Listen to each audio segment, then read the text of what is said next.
helping people really appreciate how life-changing the cycling can be. It opens up so much richness in their life, and that itself is the most rewarding thing. Hello, my name is Ken. I'm a bike mechanic and I run Action Bicycle Club here in central Christchurch.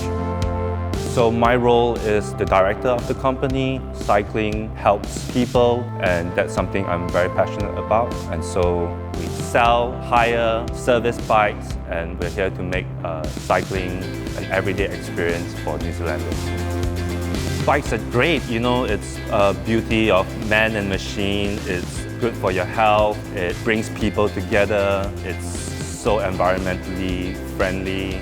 And this day and age, I think it's even more important than ever to ride a bike. Just having people convert from, say, driving a car to riding an electric bike and just discovering cycling is really a joy for what we do here.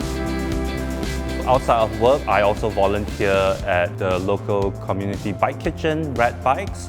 I got involved in RED as part of the bicycle mechanic course. We needed a certain amount of hours to fulfill, and I thought the best way would be to get some of that with RED. It's a non-profit organization that collects second-hand bikes, and we also help anybody who comes along to the shed to fix their own bikes. Basically, we empower people to learn. For me, when people collect their bikes that got repaired or got serviced, and how much a difference that makes to the quality of their riding experience, that's a daily highlight of what I do as a mechanic. Could I ever imagine myself doing anything else? No, this is like the best job ever. There's some craft and artistry in it. There's engineering in it. Really, it connects in so many levels. You get to fix bikes, you get to ride bikes, you get to talk bikes. It's great. I wouldn't choose anything else.